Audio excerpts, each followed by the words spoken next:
बिस्मिल्लाहिर्रहमानिर्रहीम। अस्सलाम वालेकुम viewers. Consult decide and buy CDB properties के प्लेटफॉर्म से मैं रिजवान कबीर खान आपकी खिदमत में हाजिर हूँ। आज का मेरा वीलॉग बजट के हवाले से है जो कि लास्ट डे पेश किया गया।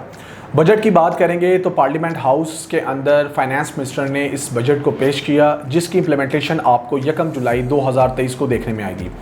वैसे तो पाकिस्तान की बात करेंगे तो इस बजट के हवाले से जितने भी हमारे काबिल माहिर मुआशात हैं इस पर वर्किंग कर रही हैं कि ये जो बजट है ये मुल्की मईशत के लिए कितना पॉजिटिव या नेगेटिव साबित होगा, तो इस पर भी वर्किंग चल रही है। लेकिन हमारा चूँकि ताल्लुक रियल स्टेट से है तो हमने रियल स्टेट इंडस्ट्री से रिलेटेड कुछ न्यूज़ आपके लिए निकाली है कि वो किस तरह आप लोगों के लिए फ़ायदेमंद है, और खुसूसन बिलखुसूस ओवरसीज़ पाकिस्तानीज़ की बात करेंगे तो उनको क्या फ़ायदा दिया गया है या दिया जा रहा है और उसकी इम्प्लीमेंटेशन हमें क्या देखने में आएगी। व्यूअर्स, पहले हम बात कर लेते हैं कंस्ट्रक्शन सेक्टर की। और कंस्ट्रक्शन सेक्टर जो है एक अहम किरदार अदा करता रहा है और स्टिल कर रहा है। और इसके अलावा अगर हम बात करेंगे तो हमारे पास 40 बिजनेसेस ऐसे हैं जो इस सेक्टर के साथ इंटरलिंक हैं। लिहाजा अगले 3 साल तक जो कारोबारी आमदनी है उस पर जो टैक्स की शरह है 10% या 50 लाख तक की रियायत दी गई है जो कि इस सेक्टर के साथ यानी कि कंस्ट्रक्शन सेक्टर के साथ मुंसलिक है। इसको फर्दर किस तरह एक्सप्लेन किया गया, आइए इस वीडियो में देखते हैं। अगला शोबा कंस्ट्रक्शन एक्टिविटी की हौसला अफजाई के हवाले से है। कंस्ट्रक्शन सेक्टर मुआशी अहम किरदार अदा करता है। इस शोबा में 40 से ज्यादा सनदें जुड़ी हुई हैं। बिल्डर्स और आमतौर पर नए घर और इमारतों की तामीर पर मराद देने के लिए आइंदा 3 साल तक कंस्ट्रक्शन एंटरप्राइज की कारोबारी आमदनी पर टैक्स की शरह में 10% या 50 लाख रुपए दोनों में से जो रकम कम हो रियायत दी जाएगी। 10% या 50 लाख रुपए उनको रियायत दी जाएगी टैक्स की, जो उनका टैक्स बिल बनेगा। और वो अफराद जो अपनी ज़ाती तामीरात करवाएंगे यानी कंस्ट्रक्शन अपनी ज़ाती रहने के लिए, उन्हें 3 साल तक 10% टैक्स क्रेडिट या 10 लाख रुपए जो भी रकम कम होगी वो रियायत देने की तजवीज़ है। इस कंसेशन का इतलाक 1 जुलाई 2023 और इसके बाद शुरू होने वाले तामीराती मनसूबों पर होगा। जनाब स्पीकर, इसके अलावा इसी सेक्टर में एक real estate investment trust REIT जिसे कहते हैं उसके मुतल्लक जो टैक्स मराहत माली में दी गई वो इस साल 30 जून 2023 को वो ख़त्म हो रही हैं। इस एग्जम्पशन को 1 साल मजीद 30 जून 2024 तक इसको एक्सटेंड किया जा रहा है और ये एग्जम्पशन उनको अवेलेबल होगी। जी हाँ व्यूअर्स, इसके बाद हम बात करने जा रहे हैं ओवरसीज़ पाकिस्तानीज़ की, क्योंकि ओवरसीज़ पाकिस्तानीज़ जो हैं वो पाकिस्तान के अंदर इन्वेस्टमेंट करते हैं और जिन्होंने घर वगैरह लेना होता है, कोई कमर्शियल शॉप, अपार्टमेंट्स या कोई भी इमूवेबल प्रॉपर्टी लेनी होती है तो उनके लिए उनको टैक्स देना पड़ता था। लिहाजा इस टैक्स के अंदर जो एक और चीज़ देखने में आई, एक टैक्स जो कि ओवरसीज़ पाकिस्तानी से लिया जा रहा था उसकी शरह 2% के करीब थी, जो कि अभी तक स्टिल अगर हम बात करें जून की तो वो लागू है।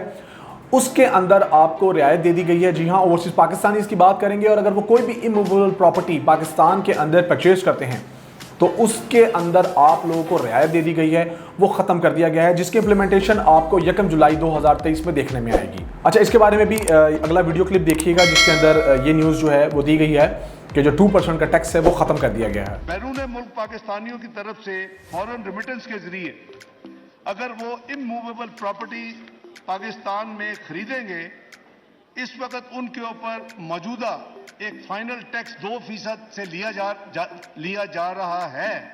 यानी इस वक्त पाकिस्तान में ये लागू है, इस टैक्स को खत्म किया जा रहा है। इसके अलावा जो नेक्स्ट पॉइंट है वो भी ओवरसीज़ पाकिस्तानी से रिलेटेड है। लाइक बैरून ममालिक से आने वाले जितने भी हमारे ओवरसीज़ पाकिस्तानीज़ हैं उनको ये अकोमोडेट किया गया है इस बजट के अंदर कि वो $1 लाख तक जो है वो लेकर आ सकते हैं, जिसमें एक तरह से अगर हम देखेंगे तो ये एक एमनेस्टी स्कीम है जो उनको ऑफर की गई है कि उनसे नहीं पूछा जाएगा कि ये फंड्स जो हैं वो जो लेकर आ रहे हैं और जो वो इन्वेस्टमेंट के लिए पाकिस्तान में लाके कहीं ना कहीं इंजेक्ट करेंगे वो कहाँ से जनरेट किए गए हैं।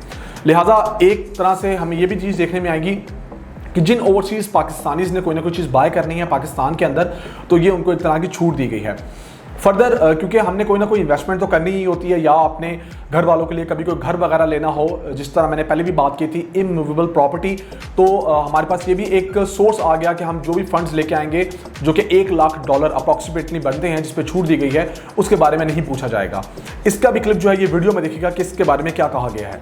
यहाँ पर आपको खबर दें कि हुकूमत का आइंदा माली साल के बजट के साथ अहम कवानीन मुतारिफ कराने का फैसला बैरून मुल्क से आने वालों को $1 लाख लाने की इजाज़त होगी।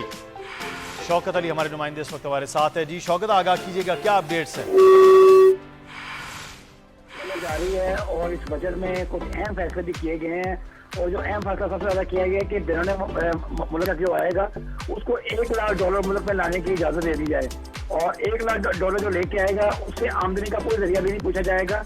और इसके साथ साथ ये भी बड़ा सख्त इकदाम किया जा रहा है कि जो भी गैर मुल्की करेंसी है, चाहे वो डॉलर है या पाउंड है, उसकी जखीरांदोजी करने वालों के लिए भी कैद और जुर्माने की सजाएं सख्त करने का फैसला किया गया। जैसे मैंने इस बजट के अंदर से ये वाले पॉइंट्स निकाले और आप लोगों के सामने रखे, वैसे पूरा बजट अगर देखा जाएगा तो इसको, जैसे मैंने आपको स्टार्ट में ही बताया कि हमारे पास जितने भी माहिर मुआशियात मौजूद हैं वो इस पर वर्किंग कर रहे हैं और इसकी इफादियत आप लोगों के सामने रखेंगे। आप लोग देखेंगे डिफरेंट चैनल्स पे जाके जो है वो इंटरव्यूज़ भी कंडक्ट किए जा रहे हैं कि आया कि ये फ्रेंडली बजट है या नहीं है। बट इस बजट के अंदर से जो मैं ये समझता हूँ कि आप लोगों के सामने चीज़ रखी जानी चाहिए वो मैंने आपसे रियल स्टेट सेक्टर से रिलेटेड आपके सामने रखी है। फर्दर आप लोगों ने देखना है कि आपके पास क्या अपॉर्चुनिटी है या आप क्या देखते हैं और कहाँ पर इन्वेस्टमेंट के पॉइंट ऑफ व्यू से चीज़ों को कंसीडर करते हैं। जो चीज़ आपके लिए फ़ायदेमंद होगी और जो आपको फ़ायदा देगी, खासतौर पे ओवरसीज़ पाकिस्तानीज़ की बात करूँगा, वो उन लोगों से शेयर की जाती है क्योंकि उन लोगों ने कहीं ना कहीं कोई ना कोई चीज़ अपने प्यारों के लिए बाय करनी होती है और वो ये समझते हैं कि उन तक कोई ना कोई ऐसी इंफॉर्मेशन पहुंचाई जाए जो कि उनके लिए कारआमद साबित हो। लिहाजा आज का जो मेरा वीलॉग था वो इसी से रिलेटेड था कि इस बजट के अंदर आपको किस तरह अकोमोडेट किया गया है, खासतौर पर जो मैंने ओवरसीज़ पाकिस्तानीज़ की बात की है। फर्दर आपकी कोई भी क्यूरी होगी, कोई भी क्वेश्चन होगा तो आप लोग हमसे फ़ोन पर रब्ता कर सकते हैं। मेरा नंबर भी स्क्रीन पर शो हो रहा होगा, +92 333 111 5800। और लास्ट में मैं यही कहना चाहूँगा कि हमारे चैनल को लाइक करें, सब्सक्राइब करें, ज़्यादा से ज़्यादा शेयर करें। फर्दर कोई भी आपको इन्फॉर्मेशन चाहिए हो तो आप हमारी वेबसाइट पर भी जाके विजिट कर सकते हैं। It's www.cdbrealestate.com। अपना बहुत सारा ख्याल रखिएगा। मुझे रिजवान कबीर खान को consult decide and buy properties के प्लेटफॉर्म से इजाज़त दीजिए।